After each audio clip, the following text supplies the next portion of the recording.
All right, kiddos, I'm going to read Because of Mr. Terupt, written by Rob Buya. And you have to pay close attention because there's different characters. Part 1. September. Peter. It's our bad luck to have teachers in this world, but since we're stuck with them, the best we can do is hope to get a brand new one instead of a mean old fart. New teachers don't know the rules, so you can get away with things that old timers would squash you for. That was my theory. So I was feeling pretty excited to start fifth grade since I was getting a rookie teacher, a guy named Mr. Terupt. Right away, I put him to the test.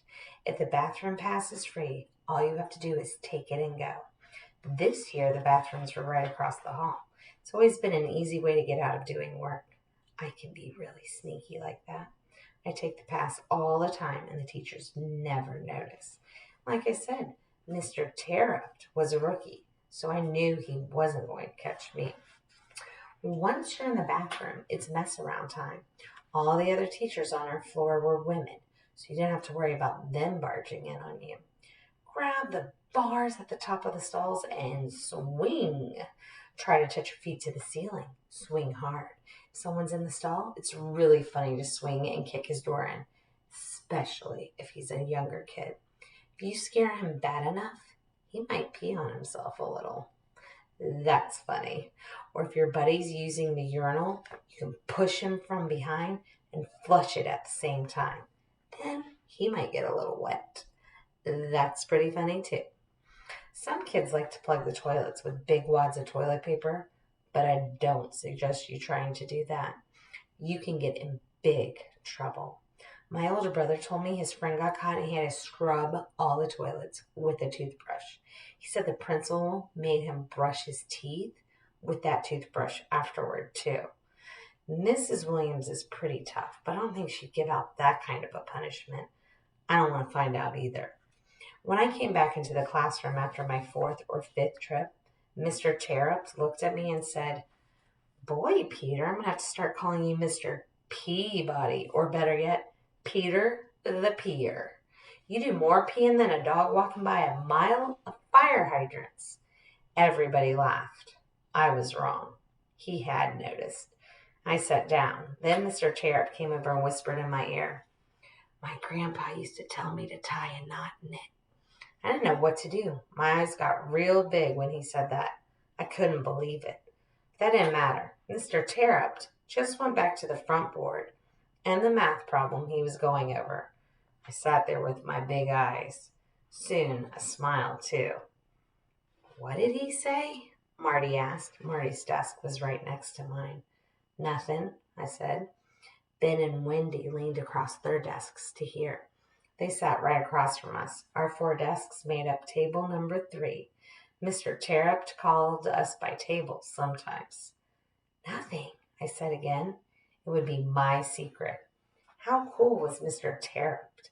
His reaction was better than being yelled at like the old farts would have done. Some kids in my class would have cried, but not me. And somehow, I think Mr. Terupt knew I wouldn't. It was his way of letting me know he knew what was going on without making a huge stink about it. I like that about Mr. Terupt. He sure could be funny, and I'm a funny guy. This year, for the first time in my life, I started thinking school could be fun. Our next character is Jessica. Act 1, Scene 1. The first day of school. I was nervous. Somewhat. The sweaty palms and dry mouth syndrome stuck. This wasn't surprising after all. I was coming to a brand new place. My mom and I had just moved all the way from the Pacific Ocean to the Atlantic Ocean over here in Connecticut. So it was my first day in Snow Hill School. My mom came in to help me get settled. We walked through the glass doors and beautiful entryway and stopped in the main office to ask for directions. A red-haired woman who proved to be an exceptional at multitasking greeted us with a smile and a slight nod. She did this while the phone rested between her ear and her shoulder, allowing her hands to scribble notes. from a conversation she was having in her free ear with a brown-haired lady standing next to her. We waited. My fingers dug into the hard cover of my book. Hi, I'm Mrs. Williams, the principal. This was a brown-haired lady speaking. She looked serious, all decked out in her business suit. Welcome to Snow Hill School. Can I help you with anything? We're looking for Mr. Terupt's room, Mom said. I'm Julie Reitman, and this is my daughter Jessica. We're new in town. Ah, yes. It's a pleasure to meet both of you. Let me show you the way. Mrs. Williams led us out of the office. I glanced at the secretary one more time. She'd be a great character in one of Dad's plays, I thought. My dad directs small plays in California, where I still wanted to be. How are you today, Jessica? Mrs. Williams asked.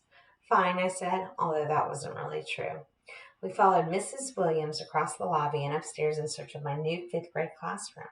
The halls smelled stuffy but clean, like they'd just been disinfected. I wondered if the custodians had done that on purpose, to make a show of how clean their school was. Followed Mom down the blue speckled carpet and past the rows of red lockers where some kids were already unloading new supplies. I could feel all their eyes studying the new girl in town. After the stares came the whispers. My face burned. Here you are, Mrs. Williams said. This is your floor. There are 4 classrooms up here, all 5th grade, 2 on each side of the hall, with the bathrooms right in the middle. Miss Williams pointed as she spoke. That's your classroom, she pointed again. Room 202. Have a good first day. Thank you, Mom said. I just nodded. Act 1, Scene 2. We walked into the classroom. The teacher looked up from his desk and smiled at us. The butterflies of my stomach fluttered as if I were on a tilt-a-whirl. Good morning. I'm Mr. Terupt, the teacher said as Mom and I walked in. He came right over to greet us. Good morning, Mom said. I'm Julie Reitman, and this is Jessica. I think she's a little nervous being a new student. My tongue felt so swollen that I couldn't talk. Settled on returning Mr. Terupt's smile. It was a friendly one. Well, this is my first day too, so I guess we'll figure things out together, he said. My smile grew. Your seat is right over there at table 2. You're with Natalie, Tommy, and Ryan. Being near the window should give you some good reading light. That's a great book you have there, Jessica. I looked down at my book. A Wrinkle in Time. I rubbed my hand over the cover. I really like happy endings. Me too, Mr. Terupt said. I'll do my best to give you a happy ending this year. I smiled again. I couldn't believe it. My teacher was new too, and he liked what I was reading. Don't know why, but somehow he made my butterflies disappear and my tongue shrink. Things were going to be okay. Okay, so we've had Peter, we have Jessica. Now we have Luke. I like school. I'm good at it. I get all A's. So when Mr. Terupt announced our first math project, I was excited. Dollar words was crazy. Definitely not a worksheet problem like all the others I've ever been given. Not even close. We had to assume that the letter A was worth 1 cent, B 2 cents, C 3 cents, and so on, making the letter Z worth 26 cents. The challenge was to find words that equaled $1 when you added up their letter values. Not 99 cents or $1.01, but $1 exactly. Mr. Terupt gave us some time to get started. He wanted to make sure we understood the project, and he said he wondered who would be the first one to find a dollar word. I immediately began a data table of all the letters and their corresponding values, a quick reference for me. Then I started putting down any word that came to mind that had some of the bigger letters in it. Pretty equals 104. Walnut equals 91. Mr. equals 84. Then I thought, hey, wait a minute. What if I just tack on the letter S? Misters equals 103. No good, but very close. Figured this could be a worthwhile strategy for other words. So there I was cranking out words, trying to find the first dollar word of the year. And what do I hear? Peter and Alexia. This is the 4th year Peter's been in my class and my 3rd time with Alexia. Peter's funny, but sometimes he gets to be too much. If I'm concentrating on my work and he just wants to joke around, it annoys me. But I like him. He's fun, and he's no stranger to trouble. Alexia, on the other hand, is always involved in some girl war. That stuff I don't get. She loves to wear flashy clothes, dresses, skirts, fancy shoes, and she always has the accessories to go with them. And she says the word like way too much. Alexia isn't a stranger to trouble either. She and Peter are a good match. Peter elbowed Alexia. Then I heard him whisper a word to her. It's not even close to $1, I thought. 53, said Alexia. No good. Try. Were they crazy? They were trying out rude words and giggling the whole time. I just knew they were going to get caught. That's no good either, Peter said. Maybe. What? A butthead. As soon as I thought it, I knew it was a word worth calculating. Sure enough, butthead equaled 81. I tacked on the S. There wasn't just one butthead, but two buttheads. Dollar word. I was just about to call out that I had found one when Peter beat me to it. I've got a word, he yelled. Buttocks! He strutted to the board like he was the coolest thing since sliced bread and wrote it for the class. Buttocks, he said again. Buttocks. Peter went on to demonstrate how the word added up to $1. Mr. Terupt didn't interrupt. That was just as I was about to, the new girl did. Buttocks is spelled with a K in it, Peter, Jessica said. Peter looked to Mr. Terupt. Sorry, Peter. She's right. Better try again, and maybe you should choose a different type of word than the ones you've been coming up with. Peter slunk back to his seat. No surprise to me, Mr. Terupt knew what Peter was up to the whole time. I raised my hand. Mr. Terupt, I got one. I walked up to the board and wrote butthead. That was followed by a chorus of laughs. Butthead, I said.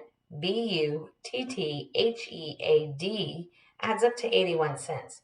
But if we have more than one, then we get buttheads. And buttheads is a dollar word.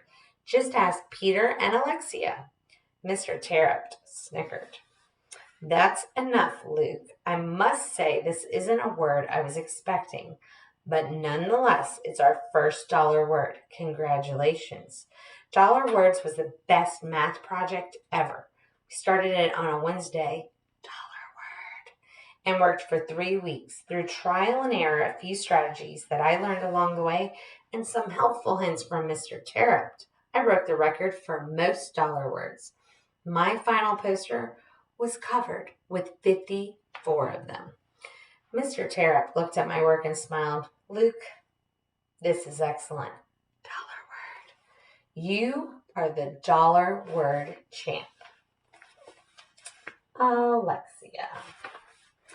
I was like, I have this new guy for a teacher. That's so cool. Mr. Terupt was nice. He let us sit in tables, not rows. I was like, no way. Are you serious? And like the best was I got to sit with my friend Danielle. There was this new girl in our class, Jessica. She wasn't at our table, but I needed to talk to her. I needed to tell her who she could be friends with. She seemed like she could be pretty cool, even though she carried a book around like a teddy bear. I found her at recess. Outdoor recess is held behind the school. There's a big blacktop area with basketball hoops and hopscotch. There's playground equipment in another spot and a large field for running around and playing sports, like kickball or football. That's where the gazebo is too, by the edge of the field. I found Jessica sitting alone on the steps of the gazebo. She was reading a book. I was like, oh, what a loser. But I went up to her. Hey, I said. Hi, she said back. You're Jessica, right? Yes. I blew a bubble with my gum and sat down. I'm Alexia, I said. My friends call me Lexi. I found the compact mirror in my purse and checked my Rockstar purple lip gloss. Then I was like, where'd you come from? We moved from California, the new girl said. I used to live in California too. Started playing with the stones that lay under my feet. It's always been easier for me to lie when I don't have to look the person in the eye. We moved because, my dad got sick and needed doctors here. Oh, I'm sorry, Jessica said. She started playing with the stones now, too.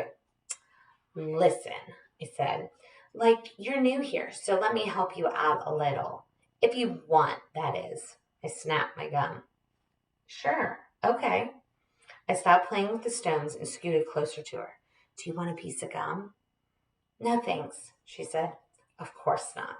Little Miss Perfect. I put the gum back in my purse. That girl? I said, pointing to Danielle across the playground.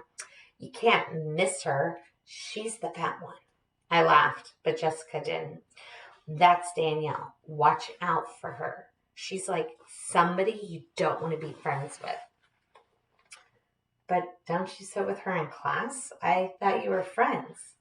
I wasn't expecting this. Usually girls just listen and follow along. I blew a bubble and snapped my gum again. Yeah, she used to be cool, but she's been saying stuff about you, calling you Miss Goody Two Shoes and a snotty bookworm. Jessica seemed surprised. Oh, okay. Thanks for letting me know, she said. Don't worry about it. I put my arm around her. Stick with me and I'll help you out. It'll be great. Then recess ended. That's how I got the girl war started. All right, so that's Alexia. Now we have Jeffrey. The kids in my class are all right. I have to deal with Alexia again, plus her feather boas and leopard print clothes and her stupid purse. I wonder what kind of makeup she puts on this year. She's so dumb. She thinks she's a Hollywood star or something. And then there's Luke. I don't mind him. He's just smart and serious about school. And Danielle's in my class. She's fat. And then there's Peter, a wise guy. Total smart aleck. I want to tell Terupt that Peter spent all his time in the bathroom because he was messing around. But Terupt figured it out, even if he was new. He seems smart. I just don't want him trying to figure me out. I'm no good in school. School sucks. That's Jeffrey. Daniel.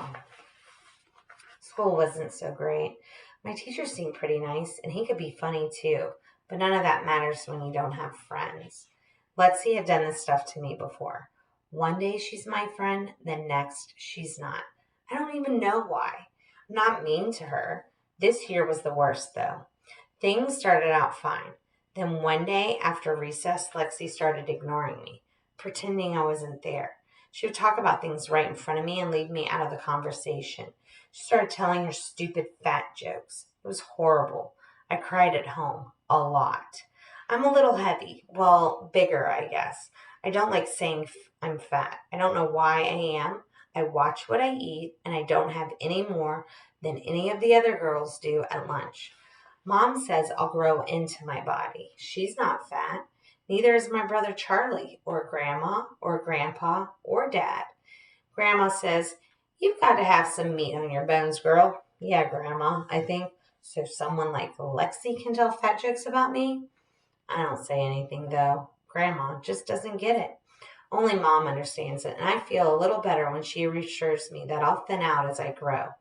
She also tells me that there must be a reason I'm having to deal with this. It's making you a better person, she says, and someday this experience will help you.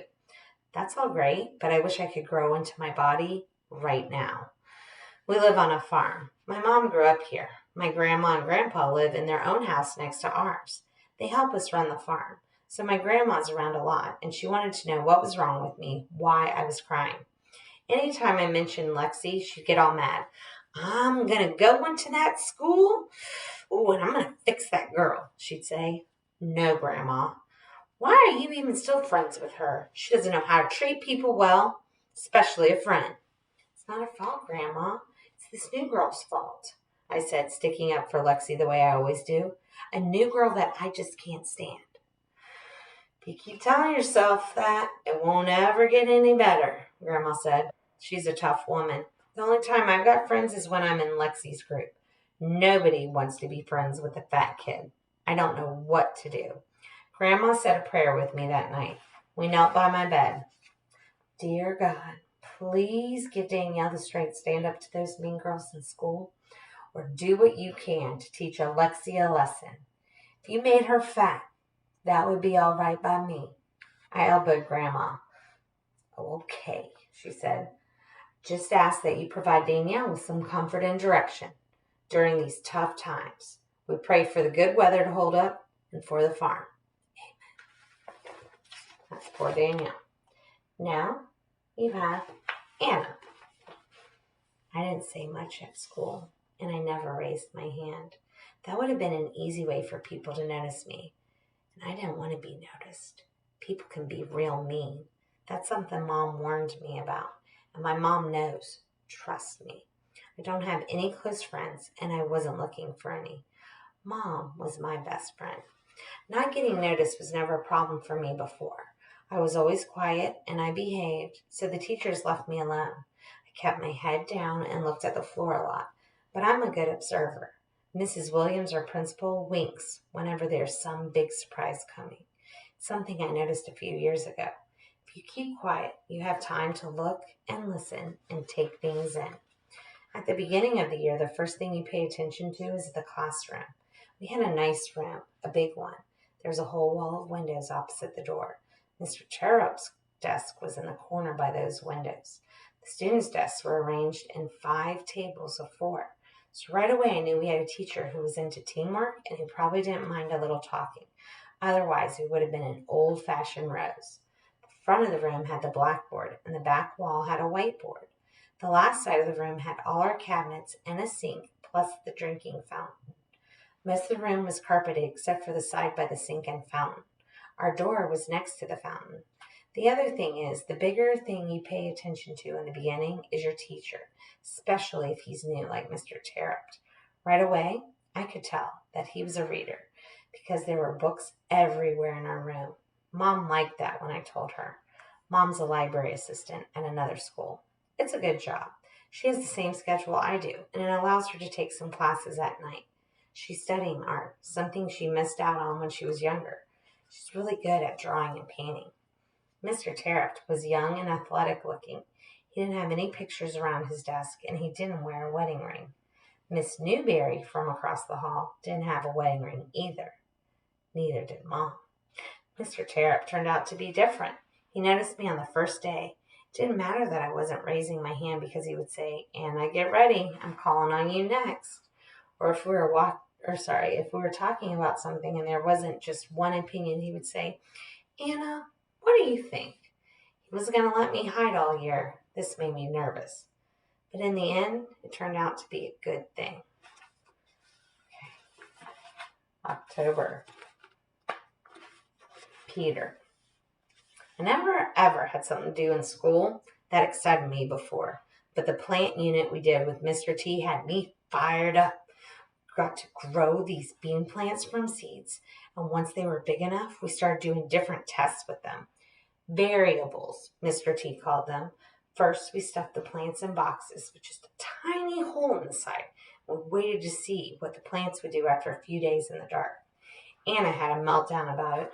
"I don't want to put mine in a box," she cried. Mr. T had to take her out in the hall to calm her down. I was kind of shocked. Usually she doesn't say anything. What a weirdo, I thought. It's no wonder she doesn't have any friends. It's a good thing Danielle was her partner. She's the patient kind. Anyone else would have been fuming. My partner was Lexi, which was fine. She let me do whatever I wanted. Next, we put the plants on their side to see how they would grow. I couldn't believe it. The plants bent and still grew up toward the ceiling. That was pretty cool. But the best part was what we got to do in the end. Mr. T let us feed our plant any concoction we wanted to over the course of a week. There was just one rule. We couldn't use any ingredients that would spoil and stink up the classroom, like milk, or something that wasn't good for us to breathe, like gasoline. There were some pretty wild concoctions. David and Nick used salad dressing because, according to them, plants make salad, so the plant will like salad dressing. Brenda and Heather used orange juice mixed with ketchup and Pepto-Bismol. I don't know what they were thinking. Mine was the best, though. I brought in cat litter, used, soda, and a little maple syrup. Did my best to mix it together and feed it to my plant. Lexi wasn't real happy about my choice of ingredients. I didn't tell her I had peed in my soda bottle, too. Peter, you moron. This stuff is gonna, kill our plant, she said. Shut up. You never cared about the plant anyway, I said. Well, I care now. Lexi, maple syrup comes from trees. I drink soda a lot, and I'm growing. Farmers put animal manure on their plants all the time. So zip it. This is going to work. Our plant was dead in 2 days. So Danielle and Anna did the best. Danielle used some natural ingredients her grandmother had taught her about. Something the old-time farmers really did use, I guess. Danielle lives on a farm, so she had a big advantage. Her concoction worked big time. She and Anna were the only ones to come up with food the plant liked. Anna was all smiles until Lexi said, you're just lucky Danielle was your partner. She did everything. Then Lexi turned to me and added, even if she is fat. I don't think anyone else heard, but I laughed. I know I probably shouldn't have. Anna's smile disappeared and she stared at the floor. Poor old Luke sure tried. I think he put too much brain power in it, and he's got a lot of brain power. He's been the smartest kid in school since kindergarten. His partner was Jeffrey, but he never does anything. He just let Luke take charge. Maybe he should have helped. I've brought in a number of different ingredients, Luke said, and they'll interact perfectly because of the electron balance and resulting bond formations. He even said something about a periodic table, or some crazy thing. Well, you're never going to believe this, but Luke mixed his junk together and it started smoking. The next thing we knew, the stupid fire alarm was going off. The whole school had to go outside and even the fire department showed up. It was great. Mr. T had to do some explaining. After a while, we were back inside. But Luke wasn't performing any more experiments for us. Man, things were just so much fun with Mr. T. Luke. We moved from cool math right into wicked science. The only thing I didn't like about our science unit was that we had to have partners. I prefer to do my projects alone, but Mr. Terupt teamed us up. We were working with plants, and he said we didn't have enough space for everyone to have their own. Jeffrey was my partner, which, believe it or not, worked out great because he let me do whatever I wanted. He didn't care. The only bad part was that he was always grumpy. Dollar word. We studied phototropisms by observing how our plant grew toward light after we stuffed it into a box that had only a tiny hole in its side. Then we studied geotropism by observing how our plant grew toward the ceiling after we tipped the plant on its side for a few days. And then we were given the opportunity to study a variable on our own. Mr. Terupt told us to manipulate the plant's nourishment. Feed it whatever you want, he said. Make your own concoctions. Jeffrey left me alone. He hated school and everything about it. That day, I hurried home and studied my periodic table. I had received a special chemistry set last Christmas. Hydrogen and oxygen make a special bond when they come together to form water. So I figured I should try to recreate that special bond with whatever molecules, molecular, ingredients I chose. I looked through the chemicals in my set and picked the ones that would result in the same type of electron balance that occurred in the hydrogen and oxygen bond. I took my ingredients to school and got ready to measure and mix. Jeffrey was slightly interested at this point. Mr. Terupt, on the other hand, appeared a little uneasy about the whole thing, but he never stopped me. Luke, sometimes when you mix chemicals, it can cause a reaction, which then explodes. I know, I said. Maybe we should mix these in the classroom without knowing what's going to happen, he said. It might not be safe. All these potions came from my chemistry set at home. My mom saw it. It's safe, I said, trying my best to convince Mr. Terupt. I didn't tell Mom or Mr. Terupt about the few ingredients I'd gotten out of Dad's garage. I knew it would work. Hey, guys, come and look at all the stuff Luke's mixing together, Chris yelled. I felt everyone gather behind me as I began mixing my substances together in a bowl. But before I could feed my plant, something happened. First, the bowl started feeling warmer, then hot. The potion turned dark green, then gray. It started bubbling, first slowly, then rapidly. I knew this was bad. Back up! Everybody back up! Get away from it! Mr. Terupt ordered. Smoke started billowing from my concoction. Then the screech of the fire alarm pounded against my ears. The only other thing I heard was Peter laughing. "This is awesome!" he yelled. "Way to go, Lukester!" "Outside! Everybody outside!" Mr. Terupt ordered. I was done for. I was sure of it. Wrong again. Mr. Terupt spoke to Mrs. Williams and took the blame for everything. He even stood up to the fire marshal, who always walks through the building after an unannounced fire alarm. The marshal wanted our dollar-word posters taken off the hallway walls. He claimed they were a fire hazard. Jeffrey thought this confrontation was a big deal. "Did you see Terupt say no to that guy?" he said. "He refused to take our posters down." "I saw," I said, and I saw flashbacks of smoke pouring out of the bowl, and I knew I wasn't ever going to be a botanist. At least Jeffrey had gotten excited about something. I wish Mr. Terupt hadn't trusted us so much. Maybe it was because he was a first-year teacher and didn't know better. But I don't think that was it. I think it was a case of Mr. Terupt being a special teacher. Jeffrey. Luke was trying to feed our plant. I saw the smoke rising. I knew what was going to happen. Terupt did too, because I saw him go to the windows right away. Not fast enough, though. The alarm still went off. The whole school had to go outside because of Luke. When we came back in, some guy was walking down the hall with our janitors, Mr. Loomis and Mr. Ruddy. Terupt sent us into the classroom, but he stayed in the hall. I hid behind the door to listen. "All of it," the man yelled. "I want all of this off the walls." He was pointing at our math posters. Mr. Loomis looked at Terupt. "You heard him," he said. "I'm not taking them down," Terupt said. "Do you know who this is?" Mr. Ruddy said. "This is the fire marshal." Terupt said, "I don't care who it is. I'm not taking them down." He looked at the fire marshal and said, "You have no idea how hard my kids worked on these." He was pointing at our posters. He was pointing at my poster. It had one word on it, stupid, and it wasn't even a dollar word. All of a sudden, I felt kind of bad because I hadn't even tried on Terupt's project. There were some more words said, but then the fire marshal left. The posters stayed. I hope he felt stupid. Terupt came back into the room. Peter was out of his seat. "Mr. T, you told that guy off," Peter said, dancing around. "That was awesome." "No, I didn't," Terupt said. "Get in your seat. You shouldn't have seen that. But I saw it, and I heard it." Terupt stuck up for us. There's always posters in the school halls, and they've never been fire hazards. I think the fire marshal was just mad about our false alarm. And I think Terupt knew that too. He wasn't going to get pushed around. Our hard work mattered to Terupt, even mine. I owed him now. I had to try, if only for a little. Anna. All right, almost done with this. I didn't want my plant to die. I didn't want to put it in the box. Everybody was staring at me. I started crying. Mr. Terupt took me out into the hall. "Anna, what's wrong?" "I don't want to kill my plant," I blurted out.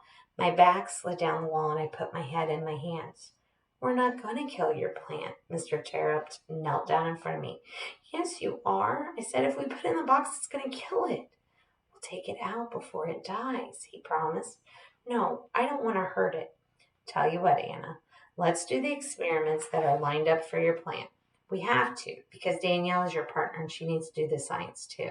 Then when we're all done, I'll let you take my plant, our control, the one we didn't do anything to. I still don't like the idea of hurting my plant, but I like the idea of getting the control."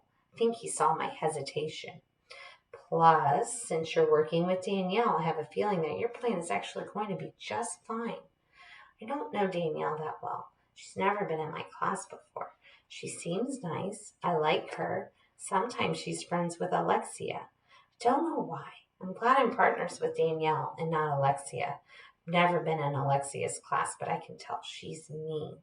All the girls listen to her, though. Katie, Emily, Heather, and Natalie. All of them. Not me. I stay far away from her. My mom has warned me not to get involved in that popularity stuff. She was ostracized once. That means nobody wanted to be friends with her. My mom told me it was like there was a big group of people holding hands in a circle. She was never let in. She always had to stand outside the circle. My mom doesn't want that ever to happen to me. It was when she was 16 and pregnant with me. I can tell that she still hurts inside from all of it. Even her own parents shunned her. That's why she quit school shortly after I was born and moved out. She tried to move in with my dad. I've never met him, but that didn't work out. He left. Mom says we can talk about my dad and the whole situation when I'm older. All I know is that she says he's a nice man. My grandma and grandpa, I've never met them either. Still don't want anything to do with us. They moved far away after my mom moved out. My mom might be young, but she's still a great mom.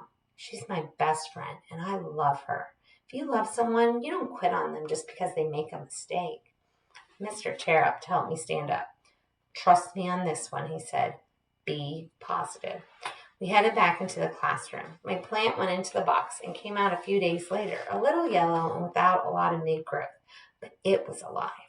Turning it on its side wasn't harmful, so I was okay with that test. And then it was our chance to feed it whatever we wanted. Mr. Terupt was right. Danielle knew what she was doing. Here's a list of things we could mix together, Danielle said. I've read the list. I didn't know everything on it. How did she? My grandmother helped me with it, she said. She's always good at growing things. She's the reason we have successful crops on the farm. Both of us brought in some of the ingredients. We mixed them together and fed our plant. Ours was the only one to survive. It turned really green and grew and grew and grew. I took the control home, but Danielle and I decided to leave our plant in school. Kept feeding it, and everyone watched it grow. It grew almost up to the ceiling, wrapping itself around the cord to the blinds, all the way up. Then one day it was knocked over. Somehow our super duper plant fell off the windowsill. Nobody knows how it happened. I have a pretty good idea, though. I bet Alexia did it, because it happened when she was being nasty to Danielle. Thankful that Mr. Terupt let me take the control home. I didn't want her to hurt that one, too. I liked being Danielle's partner. I wonder now if Mr. Terupt knew what he was starting between me and Danielle. I wonder. All right, so now you're all caught up with us. I hope you're enjoying because of Mr. Terupt. See you later.